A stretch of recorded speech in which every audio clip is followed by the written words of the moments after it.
it tells about ionic character in covalent bonds। तो ये हमें ये बताता है कि कितना आयनिक करेक्टर है। डाइपोल मोमेंट से हमें पता चल जाता है, जैसे कि इस पूरी लिस्ट में सारे कोवेलेंट हैं, लेकिन हम इसमें ये देख सकते हैं कि परसेंटेज आयनिक करेक्टर है, जैसे कि हमने HCl में निकाला था कि 16% उसका आयनिक करेक्टर है और 84% कोवेलेंट करेक्टर है। On the other side Fajans explained on other side ionic bonds also have some percentage of covalent character, ठीक है, which was explained by Fazan under preset rule, explained by Fazan, ठीक है, in terms of. अच्छा अच्छा, हाँ बताओ। Cut रहा है, हमारे में नहीं कट रहा है, आपके में कट रहा, अभी कट रहा है। एक मिनट, आप अपना थोड़ा सा जूम ठीक करो, देखो सही है। इन टर्म्स ऑफ क्या बताओ, नॉर्मल है।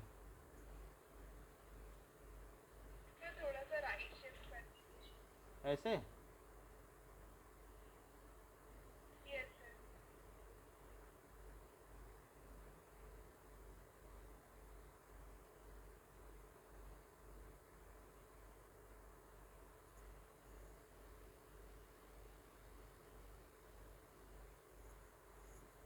अभी ठीक है।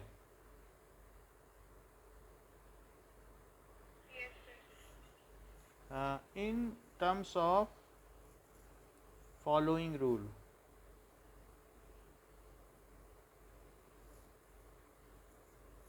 क्या क्या रूल्स हैं। पहला, so the large smaller the size of cation, ये आपको सभी चीज़ें पहले बताई जा चुकी हैं। Smaller the size of cation and larger the size of anion and larger the size of anion,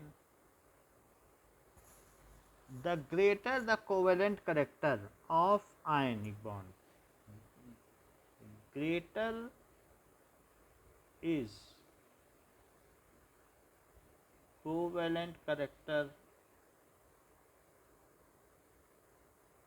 of ionic bond, ठीक है। यानी अगर कैटाइन छोटा है, जैसे कि ये छोटा कैटाइन है Li और ये बड़ा है निगेटिव, सो I, तो ऐसे केस में इसके जो ये है डिस्टॉर्शन हो जाएगा, एक्सटेंस ऑफ डिस्टॉर्शन ये इधर आ जाएगा। तो इस वजह से क्या होगा कि यहाँ पर कोवेलेंट करेक्टर आ जाएगा, the group of electron lies in between them. तो इसके पास क्या है, हाई पोलराइजिंग पावर, और इसके पास क्या है, हाई पोलराइजेबिलिटी। पोलराइजिंग पावर क्या होती है, polarising power, it is the power of cation, cation की होती है, क्योंकि इसके पास हमेशा छोटा साइज होगा, एनाइन बड़े साइज का होता है। So it is power of cation due to its smaller size than the anion. हमेशा ये छोटा यही होगा, कभी भी एनायन बड़ा होगा और कैटायन छोटा होगा, due to its smaller size, ऐसा होगा। ठीक है। And high charge density,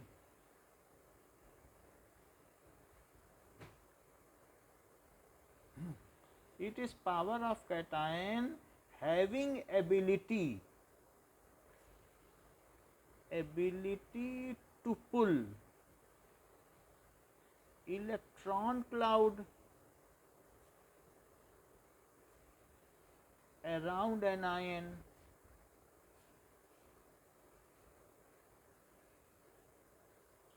towards itself and distort it, उसे डिस्टॉर्ट कर दे, अपभ्रंश कर दे। डिस्टॉर्ट इट यानी उसका शेप बिगाड़ दे, उसका जो इलेक्ट्रॉन क्लाउड का है, डिस्टॉर्ट इट। इट क्रिएट्स, ये क्या करता है, it creates polarisation, that is the emergence of dipole moment, creates polarization in anion, यानी पोलराइजेशन यानी creates dipole moment। as the shared pair of electron, as the transferred electron from cation to anion now partially lies between them, so it is the ये क्या हो गया कि determiner of covalent character, as the completely transferred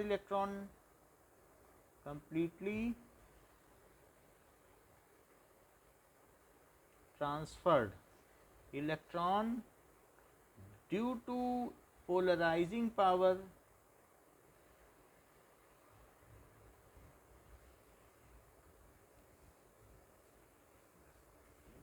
now lies between cation and anion, so it contributes towards percentage covalent character।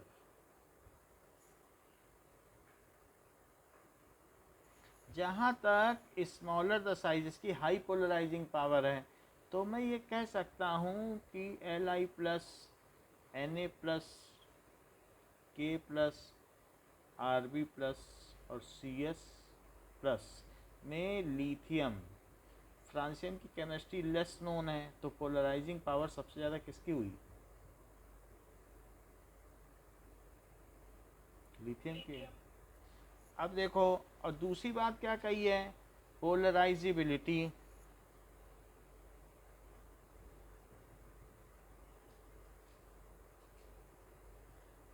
The extent of distortion in electron cloud of anion is produced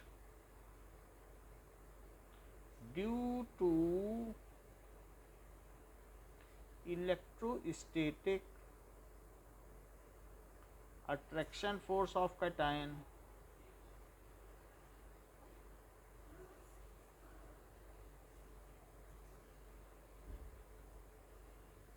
which makes anion polar।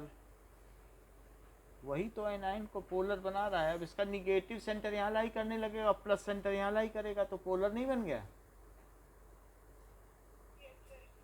Which makes anion polar is called, उसे क्या कहेंगे, polarizability. Polarizability कहेंगे।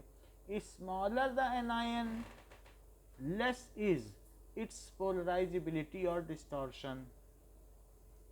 Smaller the anion lesser is its polarizability and vice versa। कहने का मतलब है कि यदि पोलराइजेबिलिटी की बात की जाए तो F माइनस फिर Cl माइनस और Br माइनस और I माइनस में सबसे ज़्यादा पोलराइजेबिलिटी किसकी होगी? सो polarizability, if ionic compound has cation of high polarizing power and anion of high polarizability, then its covalent character is more. If ionic compound has constituent cation of high polarizing power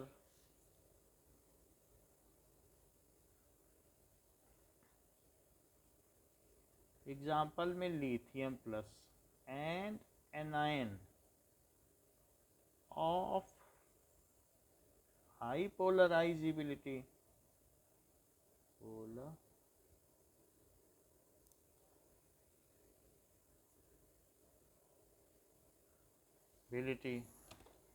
then its covalent character is more than its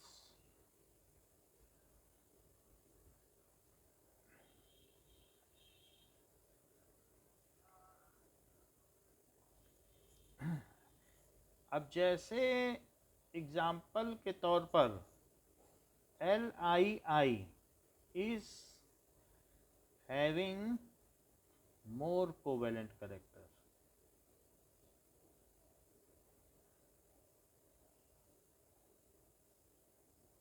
than cesium fluoride। Caesium में ये बड़ा है और fluorine छोटा है, तो ऐसे case में सीजियम बड़ा है, इसकी खुद की स्क्रीनिंग के कंस्ट्रेंट्स हैं, अपने ही रिपल्सन से ये जूझ रहा है, तो दूसरे को क्या अट्रैक्ट करेगा?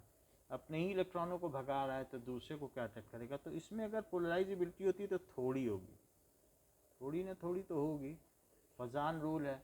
तो इस तरीके से इट इज़ मोस्टली आयनिक, क्योंकि इसके पास लेस पोलराइजिंग पावर है और इसके पास क्या है? Less polarisability. तो ये 95% आयनिक होगा और जबकि 5% क्या होगा? कोवेलेंट। समझ में आ गई बात? तो ये चीज़ होती है। पहला रूल हमने देख लिया, दूसरा रूल सो सेकंड रूल क्या कहता है कि the greater the charge on cation greater the covalent character of bond, the greater is charge on anion. Cation लिखो, कैटायन जितना ज़्यादा कैटायन पर चार्ज होगा, cation greater the covalent character of the bond, greater the covalent character of the bond।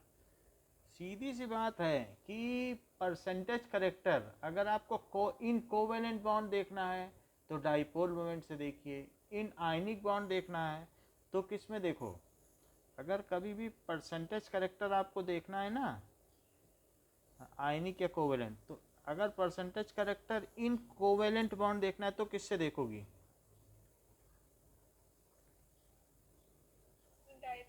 हाँ, with dipole moment वही बता पाता है। अभी हम लोग पीछे देख लेना कैसे हमने निकाला था। और इन आयनिक बॉन्ड में देखो फजान रूल पूरा, फजान रूल है लेकिन पूरा नहीं बताया जा रहा है। आगे की क्लास में बीएससी पार्ट 1 में बताया जाएगा कि कितना परसेंटेज है, कई चीज़ें इसमें लगती हैं। तो एक तरीके से बस थोड़ा सा हिंट दिया जा रहा है आपको, अभी शुरुआती चीज़ है ना, तो नया नया में थोड़ा ही बताते हैं।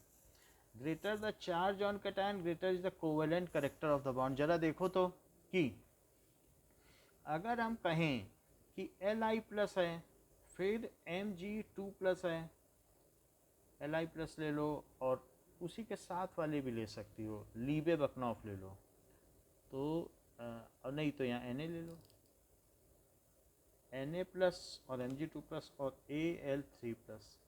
तो ऐसे केस में अगर आप देखेंगे तो इसका साइज़ बड़ा होगा और इसमें अब 2 कम हो गए हैं, तो सेंटर और पुल कर लेगा, ये बात मालूम है कि नहीं। और 2 चार्ज और इसका और कम हो जाएगा, और 3 चार्ज भी हैं। तो ऐसे साइज में ये कैटायनिक रेडियस है, तो कैटायनिक रेडियस किधर बढ़ रहा है, कैटायनिक रेडियस और चार्ज डेंसिटी किधर बढ़ रही है। चार्ज डेंसिटी क्या होती है कि volume of cation divided by charge beared by, मतलब चार्ज बियर्ड पर यूनिट वॉल्यूम। ये चार्ज डेंसिटी क्या होती है कि चार्ज बियर्ड पर यूनिट वॉल्यूम। तो बताओ वो इसमें ज़्यादा होगा कि नहीं, चार्ज ज़्यादा है यूनिट वॉल्यूम कम है, छोटे से ही वॉल्यूम में ज़्यादा है, तो चार्ज अपॉन वॉल्यूम। अच्छा, तो इसकी किस्मत देख के बड़े बड़े कैटायन रश्क करते हैं कि इतना छोटा और इतना सारा चार्ज, और इसमें कितना इलेक्ट्रोस्टैटिक पावर होगा कि किसको ना डिस्टॉर्ट कर दे। ये तो आयोडीन को खींच के अपने चारों तरफ ही ले आए उसके क्लाउड को। बोलो तो आप क्या समझती हैं कि अगर सोडियम को छोड़ दिया जाए किसी आयोडीन के पास में, तो वो उसे ज़्यादा डिस्टॉर्ट कर पाएगा कि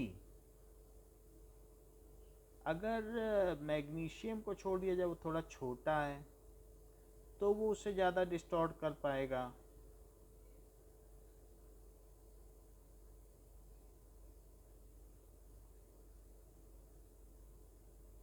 और या फिर इसको छोड़ दिया जाए, इस छोटे से को जिस पर 3 चार्ज हैं, तो वो ज़्यादा डिस्टॉर्ट कर पाएगा। बताओ। सो Al(I3), वैसे मैंने एक ही दिखाया है, बट बनेगा तो I3 ना, और I2 बनेगा। एक है, अब चाहे तो चारों तरफ दिखाओ, हमने तो ऐसे ही दिखाया है। दिखा दो सही सही स्ट्रक्चर, ऐसे दिखा दो। समझ में आई बात, थोड़ा कम दिखाओ इसमें। तो MgII हो गया कि नहीं।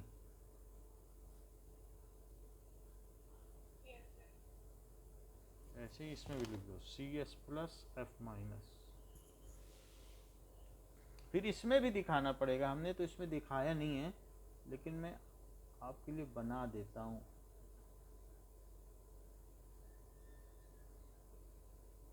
ये Al है और Al3 प्लस लिखो, और I पे सब तरफ माइनस लिखो।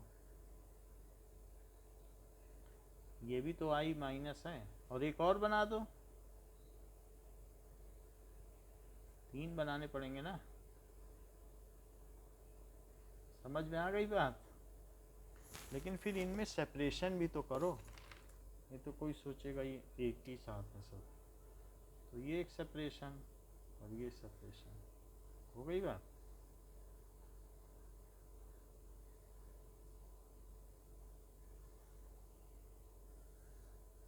ठीक है ना। Al(I3), ये लाइन टेढ़ी हो गई है।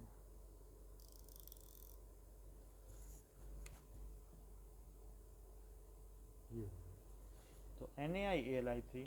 सो यहाँ हमने क्या देख लिया बताओ, सेंटेंस क्या था जिसके बारे में हमने पढ़ा, कौन सा रूल है बताओ, which has more covalent character, बताओ। हाँ, तो अब देखो ENAI MgI2 और ALI3, तो इसमें यहाँ की तरफ कोवेलेंट करेक्टर किसमें ज़्यादा होगा,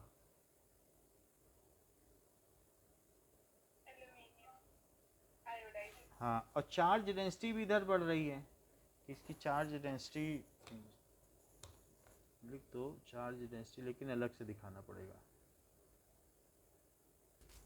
Na+ और Mg2+ और Al3+, ये चार्ज डेंसिटी है।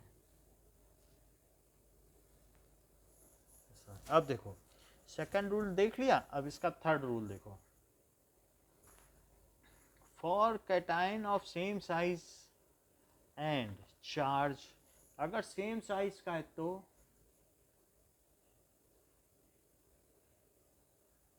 cations of same size and charge, the one with electronic configuration, the one with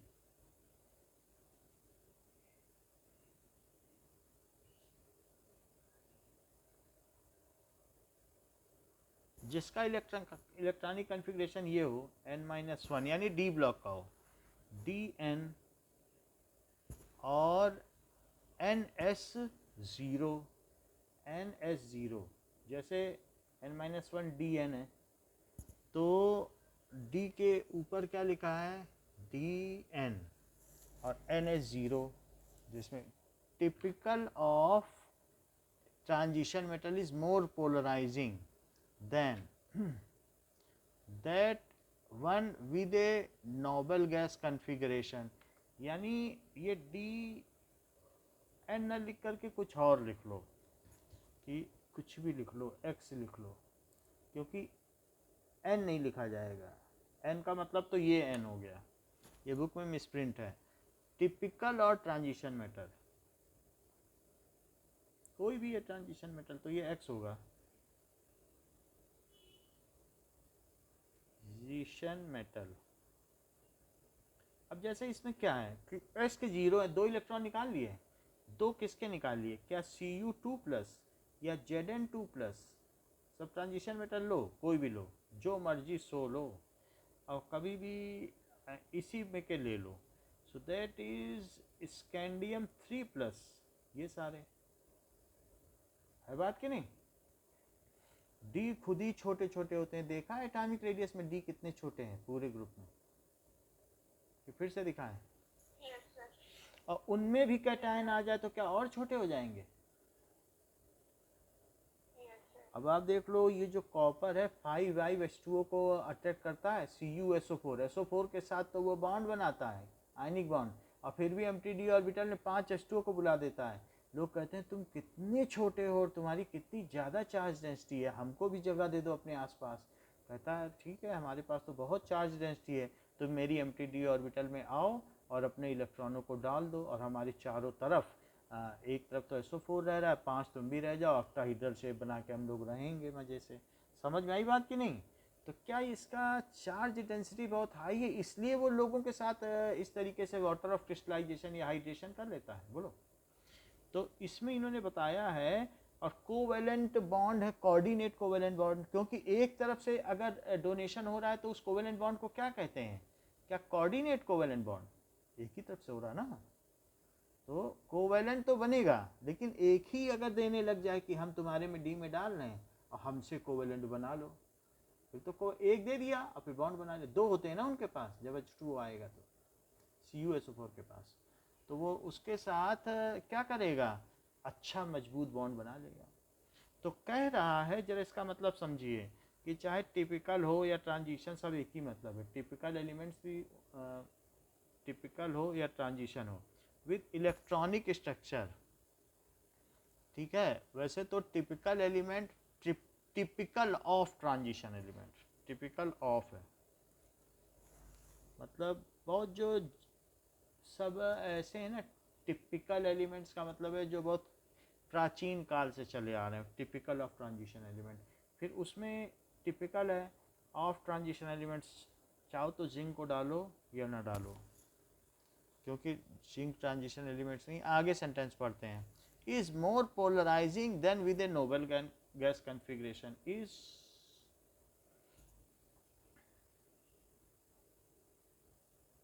then ये बिल्कुल नॉर्मल चीज कह दी है, देन विद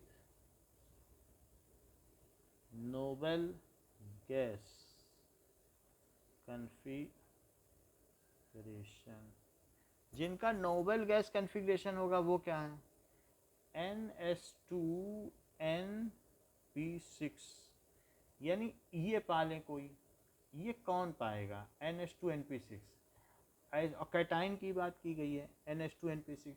मान लो जैसे मैं कह दूं कि Na प्लस है, तो क्या इसमें क्या होगा 1s2 2s2 ये सारी चीज़ें होंगी। बाकी नियान का कन्फिग्रेशन है, तो आप चाहे हीलियम लिख लें और फिर इसके बाद 2s2 2p6 लिख सकती हैं कि नहीं। Mg2+ ले लो, उसमें उसमें भी यही बात है, हीलियम और उसके बाद 2s2 और 2p6 लिख सकती हैं। बताओ तो कौन पोलराइजिंग ज़्यादा होगा, ये वाले कि ये वाले।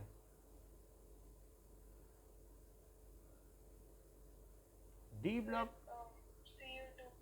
हाँ क्योंकि उनका साइज ऐसा ही छोटा है, स्क्रीनिंग कम थी तो साइज छोटा हो गया, और उसके बाद फिर उनमें से इलेक्ट्रॉन भी निकल गए, तो चार्ज डेंसिटी बड़ी हाई है। इनके कैटायन का साइज देखो तो बहुत छोटा है इनसे, और इस वजह से ये वाटर ऑफ क्रिस्टलाइजेशन ले लेते हैं, हाइड्रेशन कर लेते हैं, कोऑर्डिनेट बॉन्ड बना लेते हैं। 12th में इसकी अच्छी खासी केमिस्ट्री है। तो इस तरीके से ये ज़्यादा पोलराइजिंग है। तो कॉन्फ़िगरेशन टिपिकल और एल्कली और एल्कलाइन अर्थ मैटर दोनों बोल दिया, दोनों हमने लिख दिया। टिपिकल और एल्कली और एल्कलाइन अर्थ मैटर। मेरा कहने का मतलब है कि alkaline earth metal cations means, इसका मतलब क्या है कि Cu2+ इज मोर पोलराइजिंग। का मतलब क्या है, हाई पोलराइजिंग पावर ना, बोलो।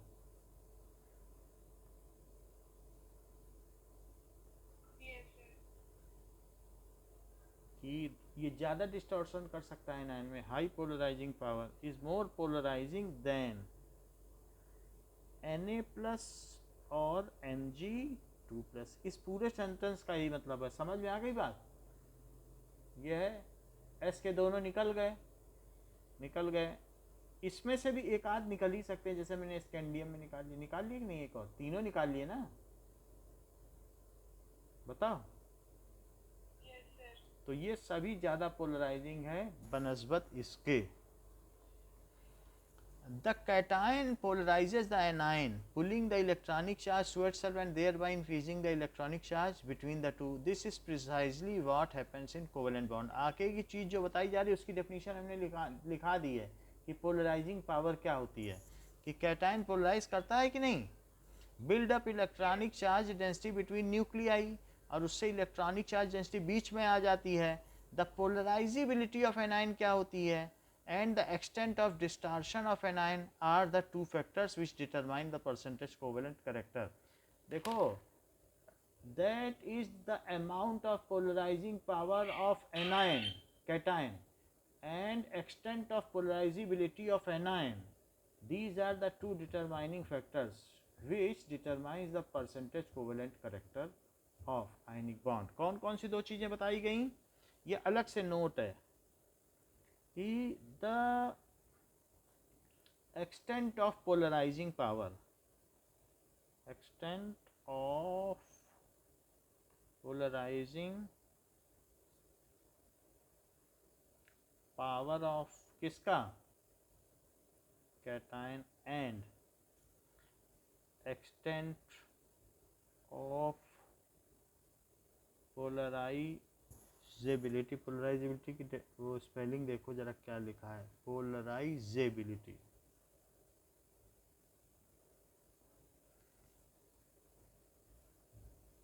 नाइन, डिटरमाइंस, ये क्या है? Determines the covalent character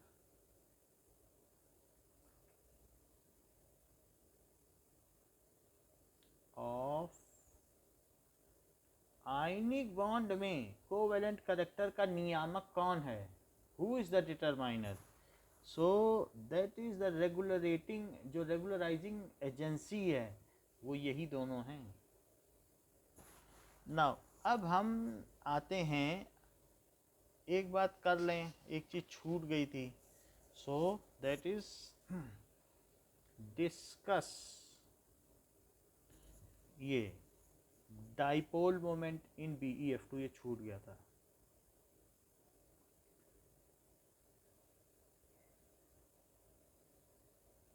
so BE क्या है? 1s2 2s2 है, यही तो है कि और कुछ है? अब ये कहाँ पे लेगा? कुछ लेने लायक इसके पास है कहीं पे? अब से कहाँ बॉन्डिंग करेगा बताओ? खुद तो पेयर्ड है, कर पाएगा कहीं? तो ये क्या करेगा? जनरेट करेगा। क्या जनरेट करेगा? कहेगा ये इसकी ग्राउंड स्टेट है, और ये क्या करेगा? एक इलेक्ट्रॉन यहाँ दे देगा क्या? भाई जब तक तैयार नहीं करेगा तब तक क्या करेगा? और इन सबको नहीं देगा, और फिर कहेगा कि हम लोग दो लोग आ रहे हैं मेहमान, तो दोनों मिलकर कौन सा इस बनाए हाइब्रिडाइजेशन, बताओ? है ना? तो दो sp हाइब्रिड ऑर्बिटल बना देगा और sp हाइब्रिडाइजेशन हो जाएगा, और बाकी दोनों से कहेगा तुम लोग तो खाली हो बैठो, तुम्हारा भी कोई काम नहीं है। तो अगर इसने 2sp हाइब्रिड ऑर्बिटल बना ली तो वो कैसी रहेंगी? 120 डिग्री पे रहेंगी कि टेट्राहीड्रल?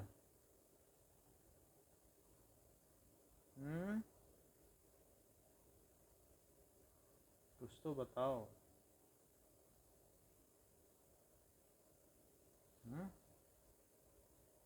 कैसे रहेंगी दो? क्या? दो पेन है प्लेनर, दो में भी प्लेन बन जाता है, लीनियर क्यों नहीं बोली? दो, दो में तो लीनियर बोला करो।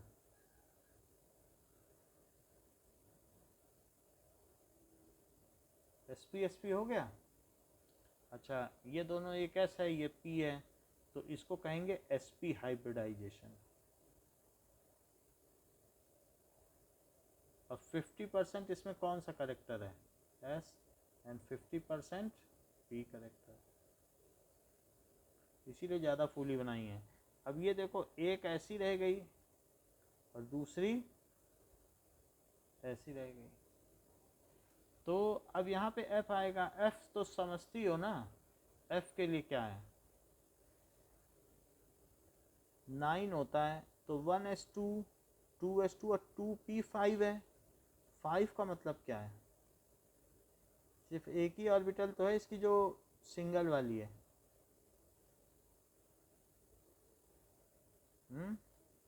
उसको तो एक टर्मिनल है, कोई हाइब्रिडाइजेशन भी नहीं करना है, तो वो जो सिंगल वाली है वो इधर आ जाएगी इसकी, कहेगी ठीक है हम आपसे हाइब्रिडाइजेशन, हम आपसे जो है सिग्मा बॉन्डिंग स्वीकार करते हैं। तो बना लिया दोनों ने।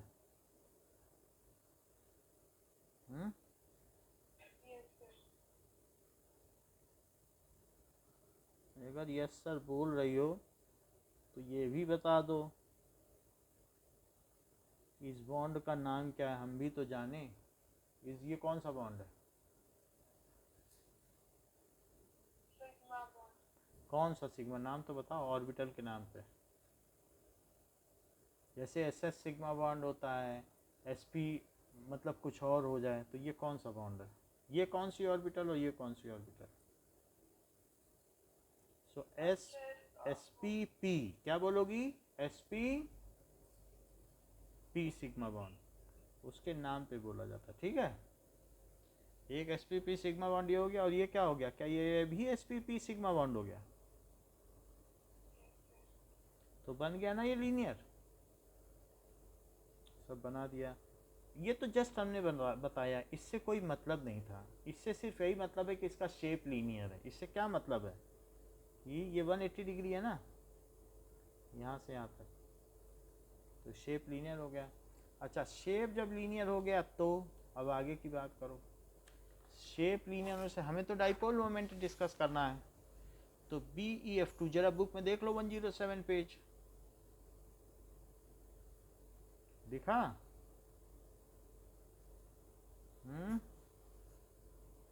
एफ इससे खींच लेगा। मेरे ख्याल से बेरिलियम का 1.1 होता है, आपको ध्यान हो तो बता दो, मुझे ध्यान नहीं है, पता होगा तो, नहीं तो यही हम लेके चल रहे हैं, मुझे ज़्यादा पता नहीं, 1.5 भी हो सकता है, 1.1 उतना ध्यान नहीं है मुझे, ठीक है। इसकी में तो रहता है, लेकिन जो भी हो आप अमेंड कर लेना अपने हिसाब से। सो या फिर मैं देख के बता दूँ।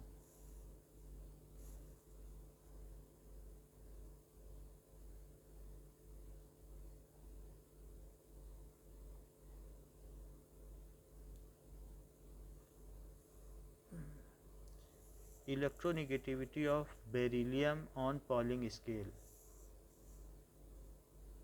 The electronegativity of beryllium is 1.57. 1.5 ही लिखो,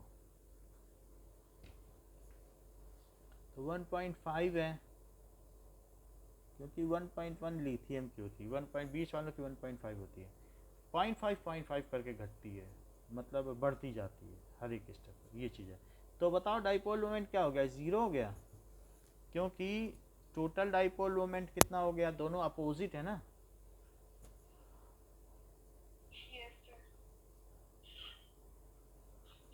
चलो ये चीज़ हो गई। बाकी BeF2 का नीचे बहुत अच्छी तरीके से दिखाया है, दो चीज़ों का दिखाया है कि कैसे 120 डिग्री पर है तो उतना ही बड़ा जनरेट होगा, और जब उतना ही बड़ा जनरेट होगा तो उससे कट भी जाएगा, है बात।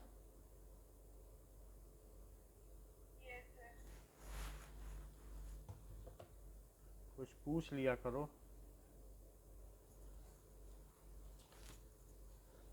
चलो द वैलेंस शेल, अब सबसे पहली हमारी थ्योरी आ रही है। देखो ये चैप्टर का नाम है केमिकल बॉन्डिंग, तो केमिकल बॉन्डिंग के लिए बहुत सारी मॉलिकुलर थ्योरी दी गई। तो कौन कौन सी थ्योरी दी गई, लुईस कोसल अप्रोच तो आउटडेटेड है, सिर्फ ऐसे ही पढ़ाया गया है जिससे थोड़ी जानकारी हो जाए। सो जो मुख्य थ्योरी हैं उसमें कौन कौन सी थ्योरी है, पहले पेज पे लिखा है कि these are Kossel Lewis valence shell electron pair repulsion theory. तो these are various theories for formation of bond. So next theory for chemical bonding,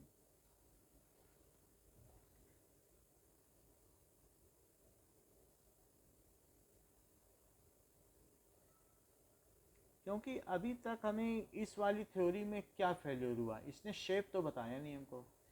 for chemical bonding, so the previous theory Kossel Lewis approach, Kossel Lewis approach failed to explain the shape of molecule कि क्या होगा, और साथ ही साथ bond angle भी नहीं बता पाया कि क्यों H2O में 104.5 है और NH3 में 107 है, और क्यों CH4 में 109 डिग्री 28 मिनट है, अलग अलग क्यों है, कुछ बता पाया। So these things could not tell कि explain the shape of molecule, bond angle, variation in dipole moment and different percentage of covalent and ionic character, ऐसा ये कुछ भी नहीं बता पाया। वेरिएशन इन डाइपोल मोमेंट, तो ये थ्योरी फेल हो गई।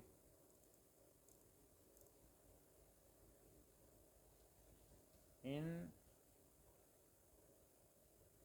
डाइपोल मोमेंट, और इसके अलावा जो कलर हैं of different compounds and quantization aspect of molecular energy, ये भी नहीं बता पाए कि किस मॉलिक्यूल में कितनी एनर्जी होगी, उसको क्वांटिटेटिवली नहीं बता पाए। ये तो बता दिया इसने कि अच्छी बात है रेजोनेंस होगा, उसकी कम होगी उसकी, लेकिन कितनी कम होगी कितनी ज़्यादा होगी वो कुछ नहीं बता रहा है। रेजोनेंस के आगे एनर्जी तक भी नहीं लिख रहा है। क्वांटाइजेशन अप्रोच, ठीक है। तो quantization assessment of energy of molecule या मॉलिक्यूलर एनर्जी, इतने सारे लूप होल थे इसमें, और इस वजह से it is now not wise to discuss or extend this approach anymore. Let us switch over to some better theory. So जो next theory है वो है valence shell electron pair repulsion theory. Valence shell electron pair repulsion theory.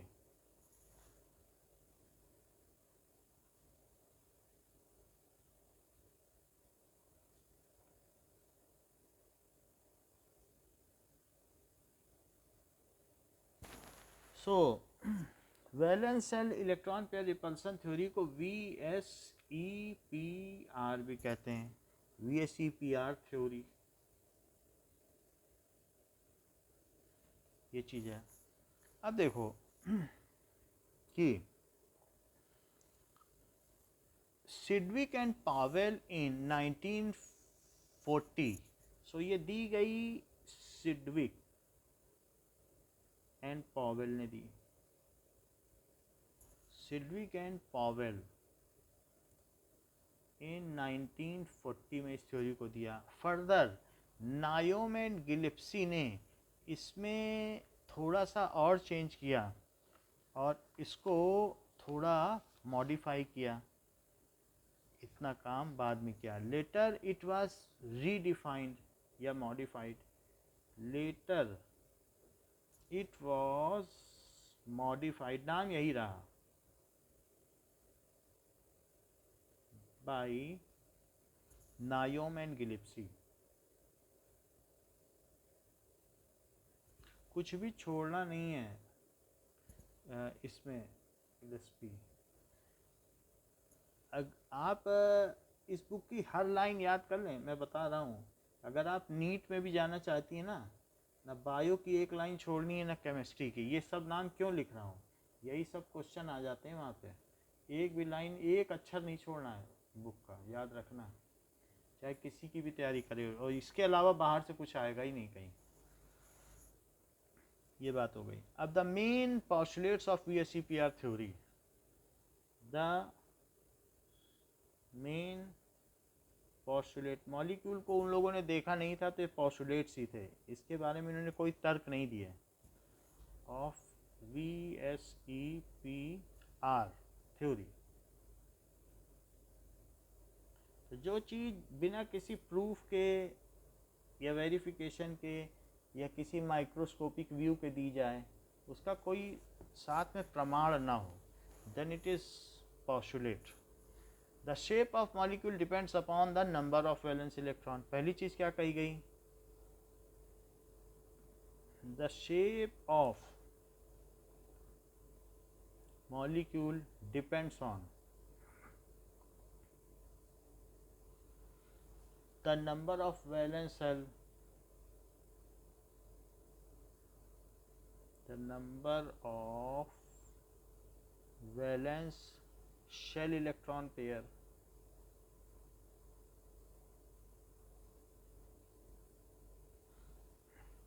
तो कितने उसके valence shell valence shell में बहुत सारी चीज़ें होती हैं।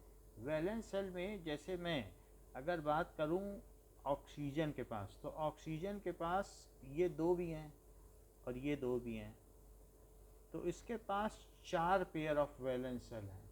2 बॉन्डेड पेयर, 2 बॉन्डेड पेयर और 2 नॉन बॉन्डेड या लोन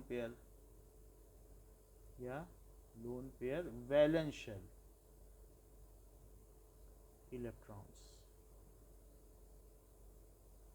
सो किसी भी चीज़ का शेप किस चीज़ पे डिपेंड करता है, इन्होंने क्या बताया, ये इस बात पर निर्भर करता है कि उसके पास कितने वैलेंस शेल इलेक्ट्रॉन पेयर हैं। सो 4 वैलेंस शेल इलेक्ट्रॉन पेयर हैं इसके पास। कितने हैं? 4. तो ये बात इन्होंने पहली बताई, चाहे वो बॉन्डेड हो या नॉन बॉन्डेड हो, बॉन्डेड और non bonded, around central atom, around central atom जो केंद्रीय परमाणु है उसके चारों तरफ कितने संयोजी बंध है और कितने ऐसे हैं जिन्होंने किसी के साथ अपनी संयोजकता प्रदर्शित नहीं की है। Pair of electrons in valence shell repel one another since these electron clouds are negatively charge. ये सभी एक दूसरे को रिपेल करेंगे, ये नहीं है कि ये करेगा ये नहीं करेगा, इनमें भी तो इलेक्ट्रॉन ही हैं। क्या ये 2 इलेक्ट्रॉन नहीं हैं जो ठीक बीच में बैठे हुए हैं? तो देयर इज ए रिपल्शन, ये इसको रिपेल करेगा। अब ये आपस में भी एक दूसरे को रिपेल करेंगे, और यही नहीं, इसमें और इसमें भी रिपल्शन होगा। तो ये इसको रिपेल इधर करना चाहेगा और ये उसको उधर रिपेल करना चाहेगा। समझ आई बात? तो ये इसको इधर रिपेल कर रहा है, सब अपनी अपनी तरीके से रिपेल कर रहे हैं। बॉन्डेड और इनके बीच में भी रिपल्शन है, ये तो इनका रिपल्शन हो गया, ये इनका रिपल्शन हो गया, और ये है इन दोनों में देखो, तो ये इसको कहेगा तुम उधर भागो, तो वो कहेगा तुम इधर भागो। सब कर रहे हैं रिपेल कि नहीं? So pair of electrons in valence shell repel one another. तो पेयर ऑफ वैलेंस शेल देख लो, सब एक दूसरे को रिपेल कर रहा है। दूसरी चीज कि pair of electrons in valence shell repel each other.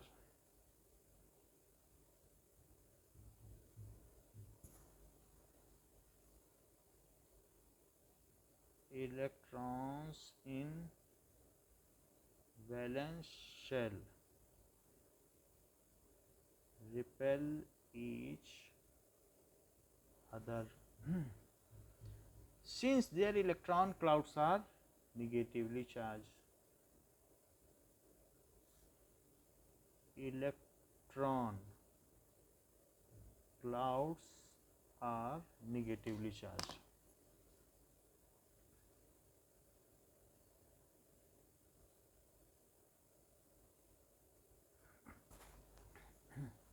These pair of electron tends to occupy such position in space. इसलिए रिपेल करेंगे। अब तीसरी बात क्या कही जा रही है कि अब ऐसी वो पोजीशन ऑक्यूपाई कर लेंगे कि उनमें मिनिमम रिपल्सन हो जाए और मैक्सिमम डिस्टेंस हो जाए।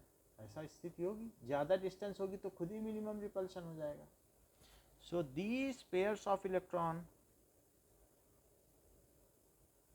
जैसे हमने थॉमसन इलेक्ट्रॉनिक मॉडल में नहीं पढ़ा था, एटॉमिक मॉडल में, कि मैक्सिमम सेपरेशन तो minimum repulsion, minimum energy and maximum stability, 4 चीज़ पढ़ी थी कि नहीं? फिर से सुन लो। मैक्सिमम सेपरेशन तो मिनिमम रिपल्सन तो minimum energy and maximum stability, वही चीज़ तो यहाँ भी कह रहा है। So these pair of electrons tend to occupy such position। वैसे हमने आपको ये थ्योरी किसी न किसी बहाने पीछे बता ही दी है। In space that minimize repulsion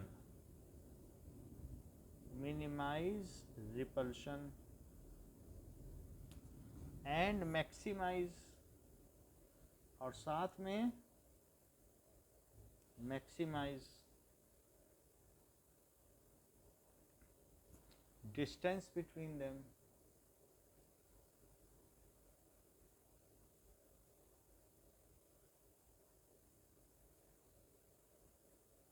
उनके बीच की डिस्टेंस मैक्सिमम हो जाए, ऐसा हो। ऐसा करने के लिए क्या करते हैं, the valence shell is taken as a sphere, तो valence shell is taken as sphere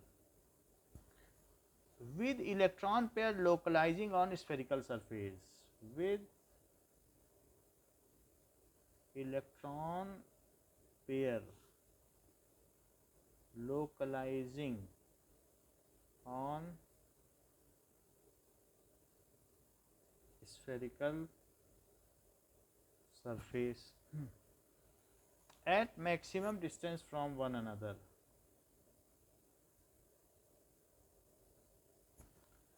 distance from one another, यानी लोकलाइज कर लेते हैं। जैसे कि अगर हम ऑक्सीजन के केस में लें, तो ऑक्सीजन के केस में ये मान लिया जाए कि इसके चारों तरफ एक स्फीयर बना दो, और ये जो होंगे ये बाहर निकल के एच से बॉन्डिंग कर लेंगे जहाँ पर है, पेरीफेरी के बाहर निकल के, और जो बाकी दो बचे वो डीपली पेनिट्रेटेड होंगे, उनकी तो कोई जिम्मेदारी बनती नहीं है स्फीयर में, लेकिन थोड़ा सा स्फीयर के कोई अंदर हो गया, थोड़ा सा कोई स्फीयर के बाहर हो गया। तो valence shell is taken as a sphere with electron pair localising on sphere, वो अगला सेंटेंस है कि वो स्फीयर पे लोकलाइज है, उसके जितने भी वैलेंस शेल इलेक्ट्रॉन हैं, चाहे वे बॉन्डेड पेयर हों और चाहे वे नॉन बॉन्डेड पेयर हों। ये कैसे हैं, क्या नॉन बॉन्डेड हैं? तो नॉन बॉन्डेड पेयर भी स्फीयर पर लोकलाइज्ड हैं और बॉन्डेड पेयर भी स्फीयर पे लोकलाइज्ड हैं। अगले सेंटेंस में आ जाएगा, वो थोड़ा बाहर निकले हुए हैं लेकिन है सब स्फीयर पर, और इस तरीके से है कि वो ज़्यादा से ज़्यादा दूरी पर हैं। ऐसा वो इसलिए कर रहे हैं मैक्सिमम डिस्टेंस, जिससे कि उनमें मिनिमम रिपल्सन हो और मैक्सिमम स्टेबिलिटी हो। सब सेंटेंस एक दूसरे के सपोर्ट में है कि वो दूर दूर हैं और एक स्फीयर जैसा माना जा सकता है। A multiple bond is treated as a single electron pair, कहीं डबल बॉन्ड भी हो तो उसे सिंगल ही माना जाएगा। मान लीजिए सी है और सी के पास ये डबल बॉन्ड है, तो इसके जो डबल बॉन्ड हैं तो उसमें इस चीज़ को एक स्फीयर माना जाएगा, और स्फीयर सेंट्रल एटम के अराउंड बनाया जाता है, टर्मिनल पे नहीं, और वहाँ पे इसके जो इलेक्ट्रॉन्स चार चार हैं वो यहाँ माने जाएंगे, यानी जो डबल बॉन्ड हैं वो इलेक्ट्रॉन यहाँ चारों मान लिए जाएं। ठीक है, तो इस तरीके से भी कहा जा सकता है कि डबल बॉन्ड ना भी दिखाना चाहो तो भी एक तरीके से बताया जा सकता है। जैसे सी है और इसके चारों तरफ बना लो ओ, लेकिन फिर हमें बहुत चीज़ें इमेजिन करनी पड़ेंगी। ये चारों इलेक्ट्रॉन यहाँ दिखाओ और ये चारों इलेक्ट्रॉन यहाँ पे, तो वो फिर माइंड में उतना बैठाना बड़ा मुश्किल है ना, तो उस वजह से हम लाइन ड्रॉ कर लेते हैं कि जिससे कि चीज़ें इमेजिन हो सकें। नहीं तो आप पेंसिल से तो ड्रॉ करोगे ही ना, वरना स्ट्रक्चर कैसे पता चलेगा? ये तो बनाना पड़ेगा ना, नहीं तो हमारे मन में आ ही नहीं पा रही बात कि एक लीनियर है। ऐसे ही अगर ऑक्सीजन के चारों तरफ भी बनाना है तो क्या करो ना, ऑक्सीजन के चारों तरफ भी बनाना है तो भी यही काम करना पड़ेगा। अब देखो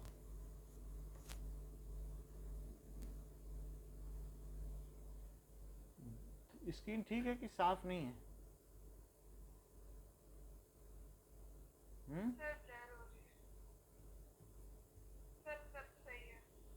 सही है। अच्छा, ओ के सामने भी ऐसा करना पड़ेगा। ओ के चारों तरफ एक स्फीयर मान लो और यहाँ पे इसके दो लोन पेयर दिखा दो, दूसरा ये दो लोन पेयर दिखा दो, और जहाँ H है वो बॉन्डेड पेयर दिखा दो और एक H पे। लेकिन ये चीज़ फिर भी मानना मुश्किल पड़ रहा है ना, ऐसे कैसे मान लें, तो कुछ ना कुछ तो बनाना पड़ेगा ना। सिर्फ हम इलेक्ट्रॉन दिखा दें तो उससे मेरे माइंड में वो बात सेट नहीं हो पाएगी। तो ये चीज़ मैंने दिखा दी, ठीक है कि नहीं। Yes, sir. अच्छा, अब अगली बात क्या है, मल्टीपल बॉन्ड। अगर ये मल्टीपल बॉन्ड है, डबल बॉन्ड है, तो multiple bond is treated as a single electron pair, उसे अलग से कोई स्थान नहीं दिया गया है। So multiple bond is treated as if it is a single electron pair, as if it is a single electron pair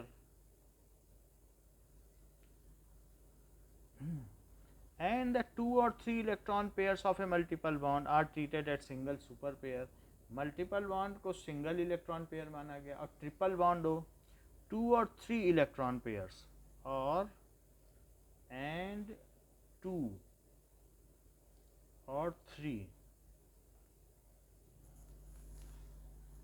electron pairs of A multiple bond. ये 2 इलेक्ट्रॉन पेयर हैं तो ये भी सुपर है, और 3 भी हो सकते हैं। 3 कैसे हो सकते हैं, जैसे HCN, तो चाहे 2 हो या 3, तो वो कह रहा है 2 और 3, 2 एंड 3 नहीं, तो ये सुपर बॉन्ड है। इसे क्या कहा जाएगा, सुपर, Super. और इसे भी क्या कहा जाएगा, सुपर बॉन्ड, क्योंकि ये 3 इलेक्ट्रॉन पेयर है, 3 bonded electron pair.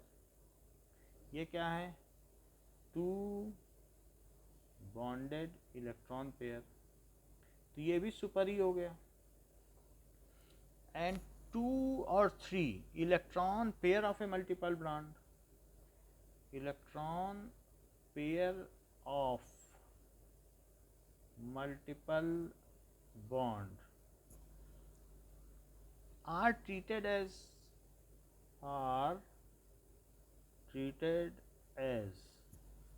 single super pair।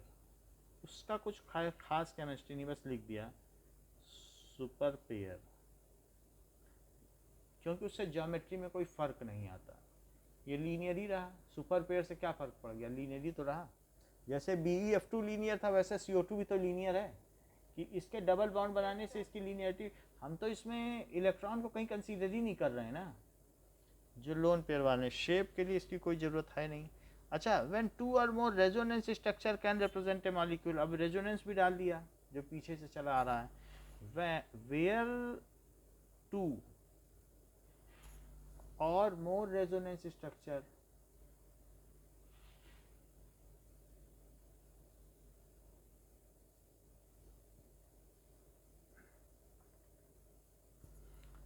can represent a molecule, can represent a molecule। The VSEPR model is applicable to any of such structure। तो then जो VSEPR model है is stable, is applicable to any of such structure।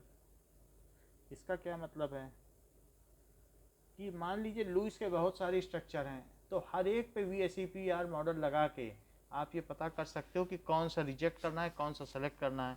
जैसे कि अगले page पे आ जाओ, page number 113 देखो, निकाला, ठीक है, 113 निकाला। Yes, sir. ClF3 के 3 अलग अलग लुईस स्ट्रक्चर दिखाए गए हैं, तो एक को रिजेक्ट किया गया है, बाकी एक को सेलेक्ट किया, 2 को रिजेक्ट किया है VSEPR के थ्योरी से। यानी अगले जो 3-4 पेज हैं वो सब VSEPR थ्योरी के ही हैं। तो लास्ट 113 पेज में आपने देखा कि 2 मॉडल हैं, इसी ये जो है 3 मॉडल हैं ClF3 के, तो एक ही इसमें सही है। VSEPR थ्योरी के हिसाब से जो स्टेबल होगा, हम बताएंगे कैसे स्टेबल है, लेकिन वो इस सेंटेंस का मतलब समझ में आया कि अगर कई सारे मॉडल हों तो सब पे VSEPR एप्लीकेबल है। समझ में आई बात कि नहीं? Yes, sir.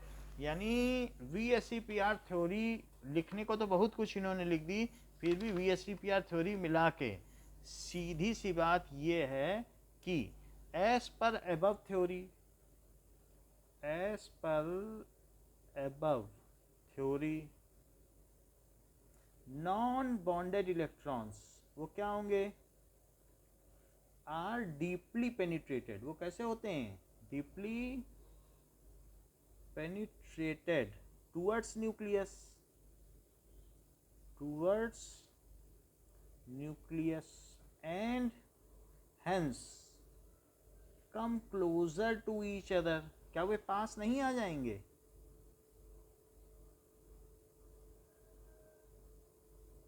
So greater repulsive force is experienced between lone pair electron. So greater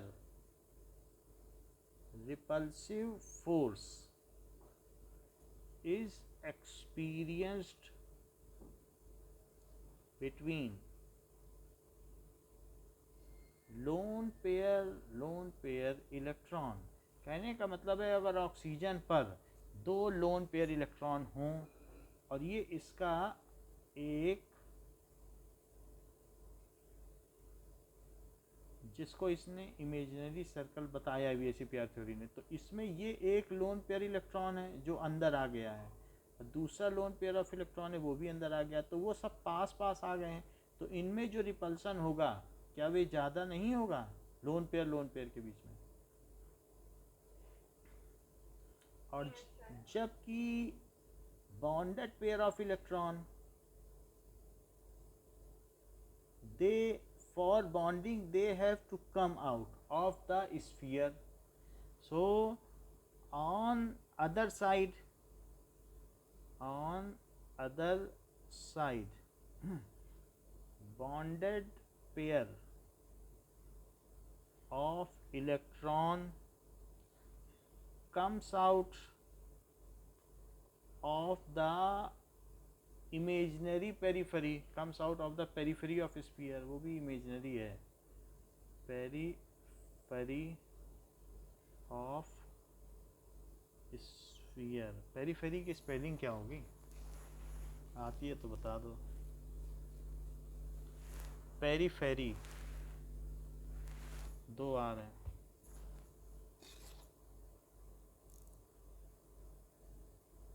periphery of the sphere, hence they are at a greater distance, hence these bonded pairs are at greater distance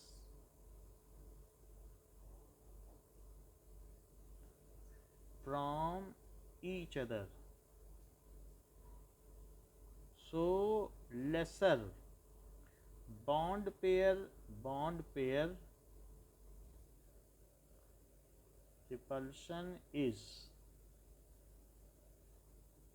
experienced between them.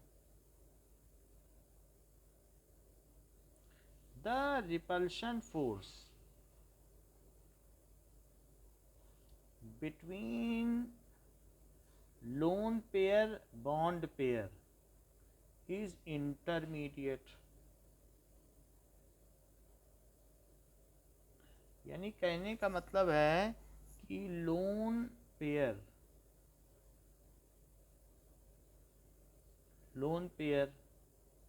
का सबसे ज़्यादा repulsion lone pair bond pair, इनके बीच में भी repulsion है, इसके बीच में भी रिपल्सन है, और उससे कम है bond pair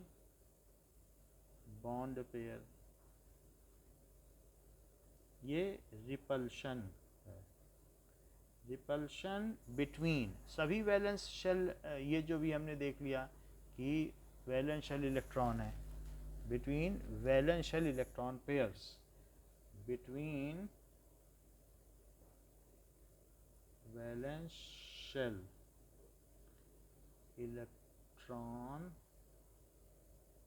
pairs, that is lone pair में सबसे ज़्यादा रिपल्शन, फिर लोन पेयर बॉन्ड पेयर में उससे कम रिपल्शन, और फिर बॉन्ड पेयर में उससे कम रिपल्शन। इतनी बात समझ में आ गई।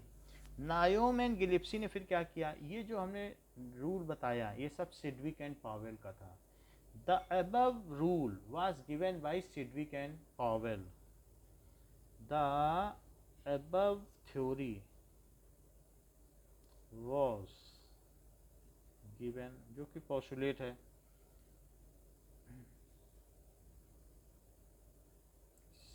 Sidgwick and Pavel. Later on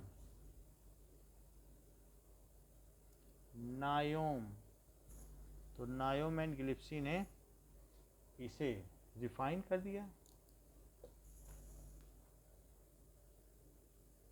and गिलिप्सी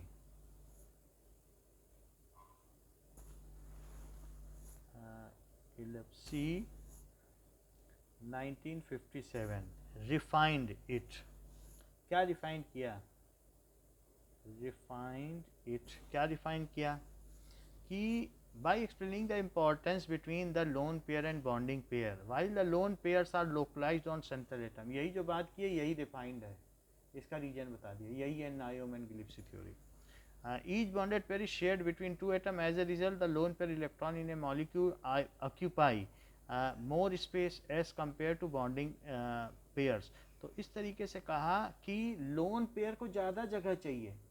ये किसका रीजन है, क्या सब ये लोन पेयर का रीजन है, बॉन्डेड पेयर को इतने में समेट दिया। So lone pair has to take more space because वो डीपली पेनिट्रेटेड है, और these are going out of boundary. बस इतना ही बोला है नायोम एंड गिलिप्सी ने, रीजन बताया कि उन्हें बॉन्डिंग के लिए बाहर जाना पड़ता है। आपको किसी से भी बाहर वाले से, अपने पड़ोसी से दोस्ती करनी तो कदम तो आपके चौखट के बाहर ही ज़्यादा रहेंगे कि नहीं, और जिसे किसी से दोस्ती नहीं करनी वो तो किचन के पास खड़ा रहेगा। बोलो तो यही चीज़ है। तो इतना ही बस नायोम एंड गिलिप्सी ने बताया। This result in greater repulsion, तो यही इसी वजह से उनमें ग्रेटर रिपल्शन है। और ये बात हो गई कि रिफाइंड इट एज, क्या रिफाइंड किया कि lone pair of electron is deeply penetrated to centre, कि lone pair of electrons are deeply penetrated to center, so they occupy more space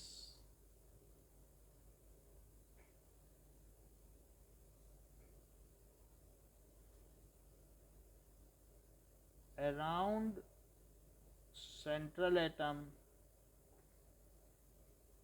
while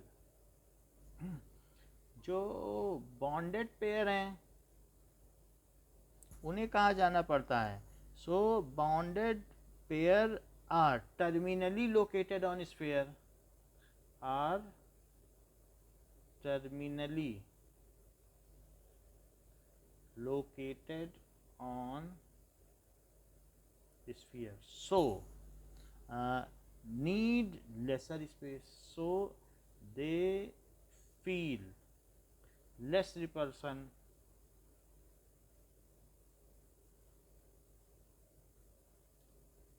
and need lesser space। यही बात इन्होंने बता दी कि ऐसा कहा है। For the prediction of geometric shapes, it is convenient to divide molecule into two categories। अब हम जो भी है कि VSEPR accounts for the shape of molecule. ये थ्योरी क्यों दी गई है? सिर्फ शेप का पता लगाने के लिए। वैलेंशियल इलेक्ट्रॉन पेयर EPR थ्योरी, इससे ज़्यादा कुछ नहीं कर पाई। was given to account shape of molecule,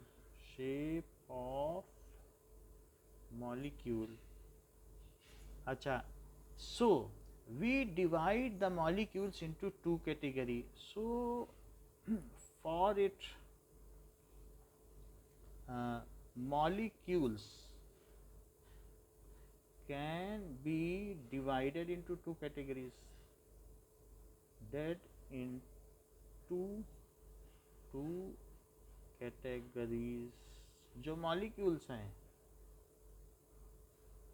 तो मॉलिक्यूल्स को दो कैटेगरी में, मॉलिक्यूल्स जिनमें no lone pair of electron, with no lone pair of electron and with lone pair of electron, with no lone pair, और ये दूसरा कौन सा होगा? with lone pair होगा। अगर लोन पेयर नहीं है तो फिर कौन कौन से मॉलिक्यूल हो सकते हैं? लोन पेयर को E से एक्सप्रेस करते हैं, और बाकी ना हो तो फिर कोई दिक्कत नहीं। और HCl का कोई शेप नहीं होगा। HCl को लीनियर कहना भी गलत है। सिंगल बॉन्ड में क्या लीनियर बोलोगी बताओ? क्या बॉन्ड कोई मुड़ के आता है क्या? तो HCl के बारे में नहीं बात की गई। उन्होंने कहा AB2 ऐसे बोल दिया कि एक है सेंट्रल और दो किनारे, जैसे BeF2। एग्जाम्पल क्या हो जाएगा? उसमें सेंटर पे तो कुछ नहीं था ना, दो ही तो इलेक्ट्रॉन थे, कि कोई लोन पेयर भी था बेरिलियम पर? दिखाया था कि नहीं पीछे? भी कुछ था क्या बचा? तो ऐसा हो। इसी तरीके से ऐसा कोई हो कि AB3, सो BH3, बोरॉन पे कुछ बच गया था क्या? BH3 है, 5 है, 2 3 3 था, 3 से बॉन्डिंग की, कुछ बचा क्या? बताओ। AB4 तो CH4, कुछ बच गया क्या? C ने 4 थे, चारों से कर लिया। और चाहे CCl4 लिख दो, चाहे CHCl3 क्लोरोफॉर्म लिख लो, है तो सब यही ना। ये चीज हो जाएगी। AB5 का मतलब सेंटर पे एक हो और चारों तरफ 5 हो। तो अगर P के पास 5 है और 5 Cl आ जाए तो पांचों से बॉन्डिंग कर लेगा कि कुछ बचा लेगा? कुछ नहीं बचेगा। और इसी तरीके से सल्फर में 6 हैं आउटर में, और SF6 बना दे, 6 फ्लोरीन आ जाए, हमें आपसे बॉन्डिंग करनी है, तो सभी दे देना पड़ेगा इसे दिखाने के लिए बॉन्डिंग है, बाकी ये सब खींच लेंगे। ये चीज़ है। और इसी तरीके से अगर और भी देखना है तो AB7, तो इट इज़ IF7। अच्छा, कुछ में ये बात होती है कि AB2E ऐसा भी हो सकता है। मान लो जिसमें लोन पेयर हो, तो हम क्या कहें? क्या AB2E को लोन पेयर कहते हैं? क्योंकि E को इलेक्ट्रॉन कहते हैं। तो सल्फर में 6 थे, तो सल्फर में 6 थे, या ओजोन ले लो, ओजोन 2 इधर बॉन्ड बनाए, एक इधर, क्या एक लोन पेयर ऊपर बच गया था? ध्यान दो, एक बच गया था क्या लोन पेयर? उसी को मैं E लिख रहा हूं। बताओ, क्या SO3 में सल्फर ने बना लिया ऑक्सीजन से और एक बच गया? वही चीज़ तो है उसी ग्रुप का, तो इसमें भी यही लिखा जाएगा। बाकी दिखाना हो ये सब दिखाओ, इन सब से कोई ख़ास मतलब नहीं है। VSEPR ना पूछती है ना बताना होता ही है। अच्छा, ऐसे ही AB2E2, क्या ऐसा भी हो सकता है कि H2O, क्या 2 लोन पेयर हैं क्या? 2 बॉन्ड और 2 लोन पेयर हैं क्या इस पे? ओ पे बताओ।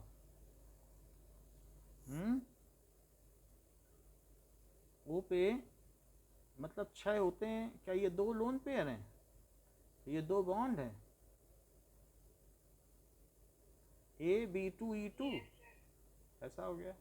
अब इसी तरीके से A B two E two भी हो गया। अब इस A B two E two ऐसा भी हो सकता है।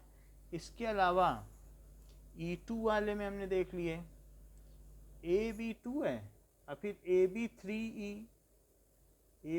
ई भी कुछ मन में आ रहा है क्या? एन एस थ्री क्या एक ही लोन पेयर है या एन एफ थ्री? बोलो, सहमत हो तो हाँ करना, नहीं तो हाँ मत करना। ए बी थ्री या एन एफ थ्री भी लिख सकती हो, ये भी वही बात है। अच्छा, ए बी थ्री में क्या ई टू भी हो सकता है? A B three A B four ही भी क्या आपके मन में कुछ आ रहा है?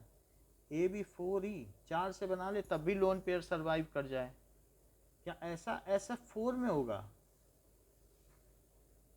4 बॉन्ड बना ले और एक लोन पेयर बच जाए, ऐसा होगा? ऐसा 4 में 6 होते हैं कि नहीं? एस में कितने होते हैं आउटर में? 6। तो 4 एफ से कर ले बॉन्डिंग, 2 बचा, तो एक ई का क्या मतलब है? 6 हैं तो 4 इसे दे दिए, 2 ये 6 की संख्या पूरी कर रहा हूं कि नहीं? 4 बॉन्डिंग के लिए 2 ये हो गए ना 6 इसके। ये 5 की संख्या पूरी कर रहा हूं, 3 बॉन्डिंग के लिए और 2 ये हो गए 5।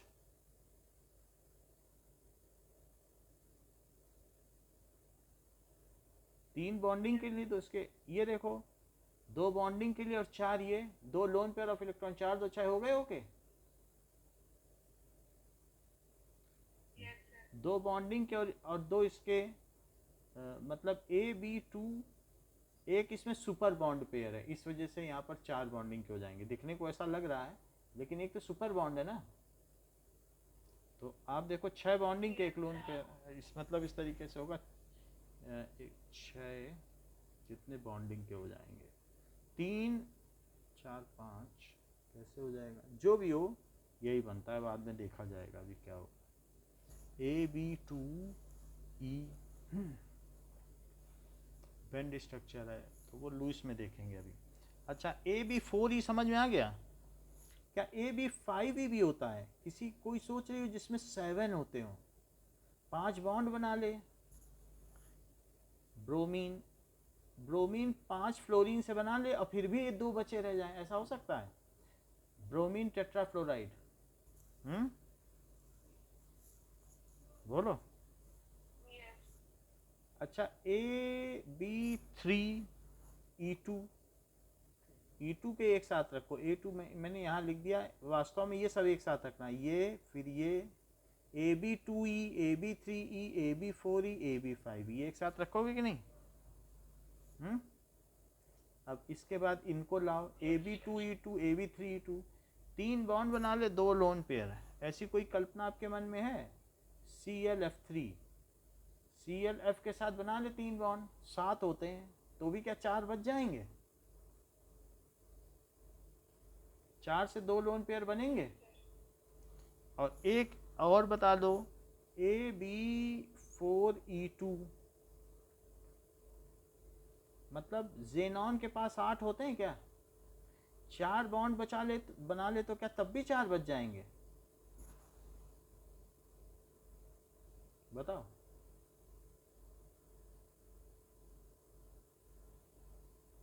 जेनॉन के पास टोटल कितने होते हैं? 8। जेनॉन के पास कितने होते हैं? नोबेल गैस है कि नहीं? तो कितने होंगे जेनॉन के पास? 8 में से 4 ने बॉन्ड बना लिया तो 4 बचे, तो 2 लोन पेयर हुए कि नहीं?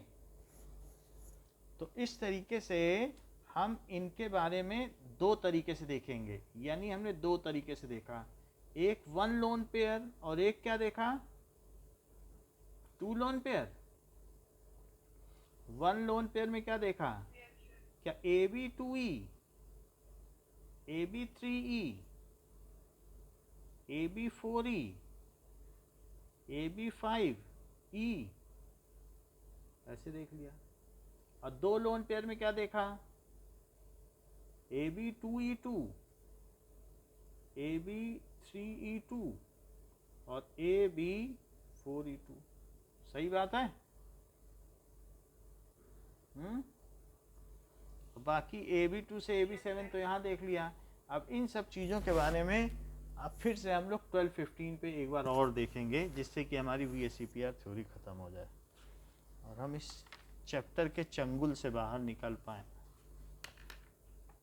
ओके।